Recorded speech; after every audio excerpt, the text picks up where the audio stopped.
Good morning. God, it's dark. Summer's over. Lot to talk about today. There's about 7 movies opening in Hong Kong yesterday, 7. And I'm not going to talk about all of them because I would be here for an hour and a half. But I will talk about 3, and I will try to get through it in under 28 minutes. Let's see. First film I'm going to talk about is called Dora and the Lost City of Gold. This is a family, I was going to say it's a kid's movie. It's a family movie. It's a movie you bring your kids to if they're of a certain age. And if you are much younger than me, or if you have young kids, you probably already know about Dora, the 7-year-old Latina who explores the world along with her anthropomorphic monkey named Boots because of the red boots that he wears. And this animated Nickelodeon character, I've never watched Nickelodeon. I don't even have a TV, but I've never watched Nickelodeon, so I know who she is, but I'm not familiar with all the TV shows on that channel. But this animated Nickelodeon character is noted for infusing her English with a bit of Spanish. And she breaks the fourth wall. She turns to the camera and starts talking to the audience. That's called breaking the fourth wall, if you didn't know. She counts. And she sings, she makes up these little simple ditties, these little songs that on the spot, supposedly on the spot, that the show's target audience can learn easily and sing along with. So Dora the Explorer, to be honest, I actually, in preparation for this, I did watch a couple shows on YouTube just to, I knew who she was, but I didn't know, I didn't know, I had never seen the show before. So Dora the Explorer, to be honest, it's an intelligent breath of fresh air, in my opinion, compared to the many cartoons on TV today that range from the inane to the violent. I grew up on Bugs Bunny and Roadrunner, and I remember not so many years ago, people were saying, oh, they're so violent. They are far less violent than what's on TV today. So I don't know what people were talking about. But anyhow, that's a whole other issue. But after numerous foreign language TV adaptations, books, video games, stage adaptations, and even toys, Nickelodeon's corporate cousin, Paramount Pictures, are all owned by Viacom, which is now in partner with CBS. They finally realized that a live-action adaptation of Dora might just make them some more money. So that's why we have Dora and the Lost City of Gold. Now, the film stars... wow, I'm very hoarse today. Hold on a second. The film stars Isabella Moner. People would know her from Instant Family. She was the oldest child in Instant Family, horrible film. And she was the young girl in Sicario, Day of the Soldado. I think she was probably the best thing about that film. The first Sicario film, I liked this. The second one, not so much. But she was very good. And she stars as Dora. Now, if you're thinking, wait a second, isn't she a teenager? Yes, she is. So the film's screenwriters wisely aged Dora up to be a 16-year-old. Moner is now 18. She could have been 16, 17 when the film was shot. So reasonable. She's now 16. She's still irrepressibly chipper, though.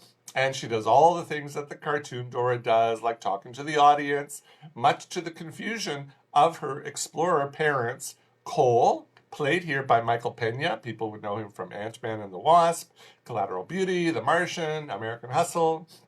Very funny guy. And his wife, Elena, played by Eva Longoria, most well known from TV's Desperate Housewives and her many husbands, or ex-husbands. She's following in the path of Elizabeth Taylor. No, I think she's only been married 3 times, but she's quite young. So in the film, Dora's parents decide to send Dora to LA to socialize her because she spent her whole life living in the Peruvian jungle. And once she's in LA, she lives with and she attends high school with her primo, her cousin, Diego, played by Jeff Wahlberg, who is Mark and Donnie's nephew. And though they were once the best of friends, Diego now finds Dora's quirks to be a pain in the culo. I think that's how you say pain in the ass in Spanish, culo. Though that doesn't stop the young woman from roping him, Sammy, who's their uptight class president. She's played by Australian actress Madeline Madden. And Randy, who's the class astronomy nerd. He's played by Nicholas Coombe, who was in Midnight Sun, that film that Arnie Schwarzenegger's son starred in. And she ropes them into her latest adventure, which is finding Parapata, which is Peru's lost city of gold. And that's what her parents are still in Peru for. They're looking for it as well. But a team of mercenaries are searching for Parapata too, and Dora and her friends must use their brains and teamwork to overcome a series of obstacles and solve the mystery before they do. So that's what the story is about. Now, Dora plays out like a cross between Indiana Jones, an Indiana Jones film, and a Scooby-Doo episode. But you know what? That's okay. I didn't mind that at all. Unfortunately, I would say it doesn't go as far in that direction as it should have to make the film interesting to adults, to the adults who are bringing the kids. A 5-year-old kid's going to love whatever you put on the screen. But I think to make it interesting for adults, I wish it would have just been a little bit more. And the unfortunate thing, from an adult's perspective, the teenagers in the film are shown to be more mature than the adults. And the old folks often resort to slapstick to add some humor to the story. And the worst offender is Mexican actor Eugenio Derbez. He was in the film Overboard. Oh my God, cringeworthy, horrible, horrible. He plays Alejandro Gutierrez. He's a Peruvian explorer and professor who accompanies the kids on their adventure. So, I liked it. I just wish it would have been a little bit more, it's difficult because it's a kid's film. So it's not meant for adults. But I wish it would have been more, adult friendly. Let's put it this way. But to this story's credit, it's highly, highly educational and it's aspirational with numerous opportunity for Dora and her friends to show off their STEM skills. And in Dora's world, and this is what I liked, being smart rather than being a smart ass is an asset. So, as a kid who was good in science in school, math and science in school, I liked this. I thought it was good. So, anyhow. I think, so all in all, I think this is a very wholesome family entertainment. As I said, it's not as good a film as it could have been, but kids will enjoy it just fine. And for the adults who bring them to the cinema, that's good enough. As long as the kids are happy, the adults are going to be happy. I think if Paramount has any sense, they will greenlight a sequel right away. Because this is, I saw last week, it's made back its budget, but it has to make at least two times its budget to be a success. So I don't know that it'll be that successful. So, but I think good film. It'll probably do well in video, in streaming and video, when it rolls out to other platforms. So that's called Dora and the Lost City of Gold, opened yesterday in Hong Kong. Second film I'm going to talk about. How am I doing on time? Oh, that wasn't too bad. Second film I'm going to talk about is Where'd You Go, Bernadette? Now, you have very few novels are able to make a smooth transition to the big screen. But for some reason, that doesn't stop filmmakers from trying to make an exception to the rule. And, a friend of mine, a colleague, asked me, what book have I read that made a really good film? And I said, The Godfather. But, the fact that I had to think back to a book that was that was published in 1971, I think, and the movie came out in 72, it shows my age, or it shows that there's so few films that make the transition, a few books that make the transition to film. I can name plenty of books that made horrible films. And unfortunately, Where'd You Go, Bernadette is a book that makes a horrible film. I haven't read the book, but it has been a best-selling novel. People who have read it have really enjoyed it, but the movie is horrible. So here's what it's all about. Bernadette Fox, who's played by Cate Blanchett, people would know her from Ocean's 8 and Thor Ragnarok and Carol, and she won an Oscar for Blue Jasmine. And very wonderful actress. She's a somewhat agoraphobic woman. It's very strange because there's times where she is agoraphobic and there's times where she isn't agoraphobic. So I don't know how you can be, sometimes agoraphobic, but she is. She lives in Seattle with her Microsoft AI software designer husband, LG, played by Billy Crudup, who was in Alien Covenant, and he was the journalist in Jackie who interviewed Jackie Kennedy in that movie Jackie.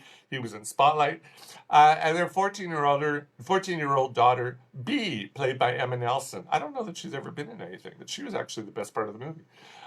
To call their rambling house a fixer-upper would be extremely generous. It's a dump, basically. But that doesn't seem to bother Bernadette, who busies herself by strategically placing buckets filled with rags to collect water that's dripping in from their leaky roof, or slicing open her Persian carpets to staple creeping blackberry vines to the floorboards. Oh, isn't that cute?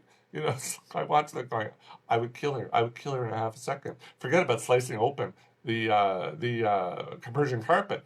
But, I mean, to staple vines to the floorboards as if that's going to solve the problem. But anyhow, LG and B don't seem to mind. Whatever. Nor do they mind Bernadette's ongoing feud with their very uptight neighbor Audrey, played by Kristen Wiig, who was in Mother and Downsizing, and she was one of the Ghostbusters in the female reboot of Ghostbusters. She was in the Martian as well. And she also fights with most of the other women at B's upscale middle school. Now, as for B, she was about to graduate from the school and go off to boarding school, and she made a deal with her parents that if she got a good report card, she got to choose a reward. And the reward she chooses is a family trip to Antarctica. Now, although Bernadette agrees to go, the thought of spending an extended amount of time with strangers, because she's an agoraphobic sometimes, sends her into a tizzy. And days before they're about to leave, she does a runner, forcing LG and B to travel to the ends of the earth to look for her. I would have said, bye. Now, it isn't much of a mystery where she goes because we're shown it in the opening scene. So it's like, okay, well, what's this film about? Well, the film really is about where she's been for the past 20 years. So Bernadette, we're told in cheap expository fashion, she was once a famous architect. She won the MacArthur Genius Grant for her creation of a highly unique house. And a lot happened. Life took away her mojo, and leaving her housebound in a city that she hates, where her only friend is a virtual shopping assistant named Manjula. I can't remember how she pronounced it. But anyhow, now on the rare occasion that she does go out in public, she's nothing short of glacial to everyone except her family, as she hides from the world behind her Anna Wintour sunglasses and her bobbed haircut. Okay, whatever. But honestly, she's truly an awful person who should have been to a psychiatrist years ago, in my opinion. Now, screenwriter-director Richard Linklater, who did Boyhood, he did the Before trilogy. I don't know why people love him so much. I'm not a big fan. I like the Before trilogy. I did not like Boyhood at all. But people love him. Anyhow, he tries to paint Bernadette as a sympathetic character who could somehow overcome 2 decades of wandering in the emotional wilderness if she could only find her life's mission again. Now, let's just ignore the fact that she's a self-medicating hypochondriac who has dangerously reckless tendencies. And look, I'm not a psychiatrist. I'm not a psychologist. My opinion, bipolar. Give her some lithium. But anyhow, the story makes a half-hearted attempt to include a family intervention, but then Linklater just throws it all away as soon as Bernadette bolts through the bathroom window, as if to say her reason for being is all the help that she needs. She doesn't need psychiatric care. She doesn't need medication. She just needs to find her reason for being. If only life were that simple. Now, many critics are calling Blanchette's performance her worst ever. Might be. Might be. Between that and this horrible screenplay, this really is a complete mess of a film, and it's a total waste of your time and money if you go see it. So it's only August, the end of August. I haven't even begun to put together my list of films that I hated the most in 2019. I don't call it best films. I don't call it worst films. These are my films that I like the most and the films that I like the least. And I'm sure this is going to be on my least favorite list for 2019.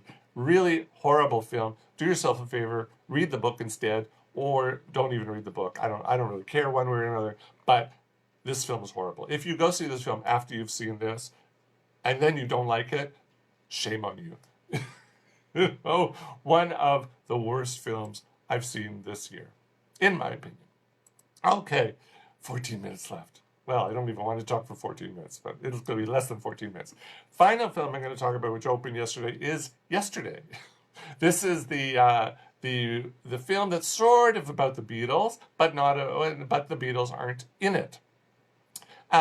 So we've had Bohemian Rhapsody about Freddie Mercury, rather pink-wash version of Freddie Mercury. We had Rocket Man, a fantastical version of Elton John's life, which I preferred over of the two films. I like that one. And now we have Yesterday, which is about the Beatles, but it's not about the Beatles. It's about the music of the Beatles. And the story is, the premise is, what would happen if the Beatles never existed, but one person remembers all their songs? So that person is Jack Mallock, and he's played by Himesh Patel. People in England would know him from the TV show EastEnders. It's a soap opera. I've never seen it, so I've never seen him before. He's a struggling musician from Suffolk, and after years of playing on empty sidewalks and in near empty bars, Jack decides it's time to pack it in and get a teaching job. Though Ellie, his best friend, his business manager, Ellie's played by the wonderful Lily James, who was in Mamma Mia, Here We Go Again, and Baby Driver, Darkest Hour, and of course TV's Downton Abbey. Oh, it's raining. Raining hard out there. So Abby thinks that he should stick with it a bit longer because miracles can happen. And just then a miracle does happen. The planet experiences a 12-second blackout when the lights come back on again. Jack soon discovers that the Beatles never were, but he remembers all their songs. And that knowledge sends Jack on this magical mystery tour with the help and where he becomes the hottest singer-songwriter in the music industry on the planet, and with the help of Ed Sheeran, who plays a self-deprecating version of himself, and his new business manager, the rapacious Deborah Hammer, played by Kate McKinnon. And people would know her from the female Ghostbusters reboot, lots of films, and of course TV Saturday Night Live and all her wonderful imitations. Here she plays a little bit of a caricature. I wasn't that impressed with her in this film. But anyhow, that's besides the point. Now, if you're looking for a feel-good movie with a great soundtrack, Yesterday is it. And it's a testament to the fabulous writing skills of the lads from Liverpool, that their songs are just as catchy, relevant, and emotive today as they were when they were first sung 50-odd years ago. Hard to believe. More than 50 years ago. Why am I so... It must be very dry in here. Now, Jack makes for a delightful anti-hero as he struggles not only with the knowledge that he's deceiving the world by passing the music off as his own, but also he has to deal with the fame that comes along with that. And if you've seen the trailer, or if you've already seen the movie because it's played in other markets, that's really him singing and playing the guitar and the piano. And he's doing it live. Now, in most musical films, actors lip sync to a studio recorded version of themselves, but Oscar-winning director Danny Boyle chose to film the actor singing and playing live, which I thought was a really nice touch. So when he's playing Yesterday to Lily James and the other two actors, he's playing. That's him right there playing and singing live. Now, if you've ever had to perform in front of your family, and I had to many times when I was young, I used to play the piano, you will find the scene where Jack introduces his newest composition, Let It Be, to his parents. Very funny. And as I said, if you've ever had to play for family, that scene, excellent, because you know what's going to happen. Now, as enjoyable as this film is, I would say don't examine it too closely. This is the knife edge of being a movie critic. I watch films and I analyze them as I'm watching them. Don't analyze. you're gonna find a lot of plot holes. I would say the script, the screenplay written by Richard Curtis, based on a story by himself and Jack Barth. Jack Barth, I looked up. He wrote the episode of The Simpsons called "A Fish Called Selma," which was one of my favorite episodes.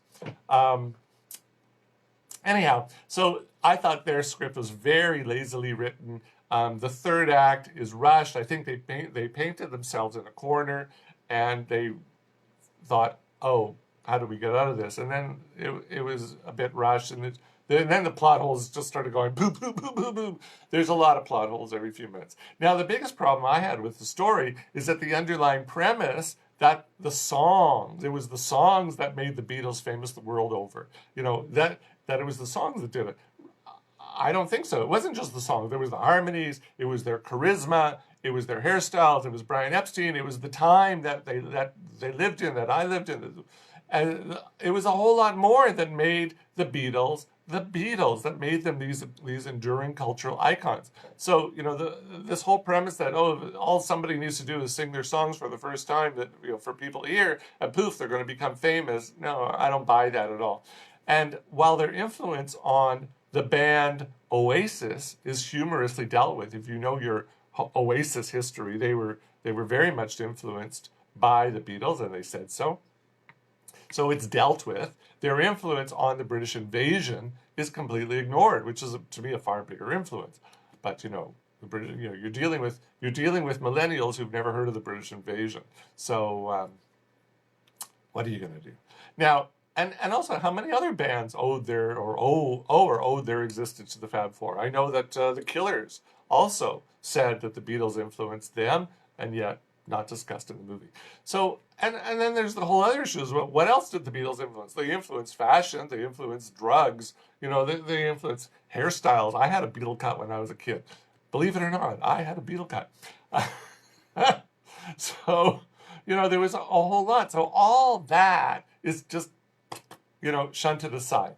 The other thing that really got to me about this film is the Hollywood boy gets girl ending. It's very disappointing.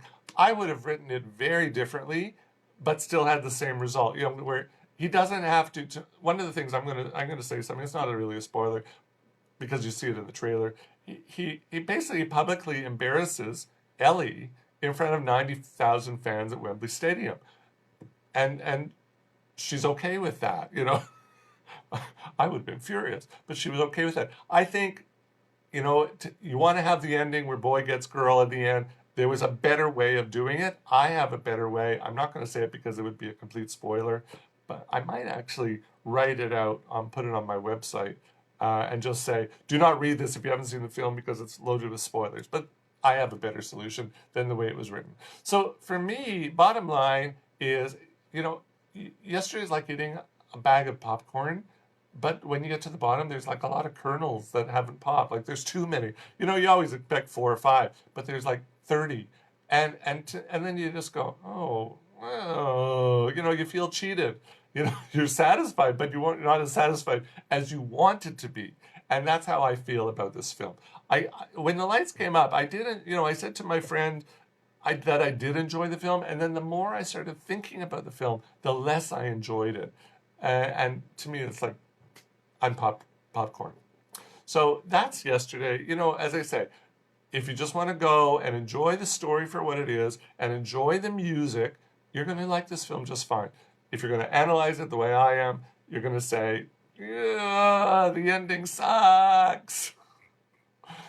So anyhow, that's yesterday. And that's all I'm going to talk about today, because I'm not going to mention the other films that are opening today. I can't even remember what they are. And there's a lot of, the distributors are just dumping their catalog, their inventory in preparation for the Hollywood prestige films that are eventually coming towards the end of the year. So we're getting a lot of films. I said this in the past, that over the next few weeks there's going to be a lot of films coming. I saw 4 films this week. I think I got 3 films to see next week. So stay here.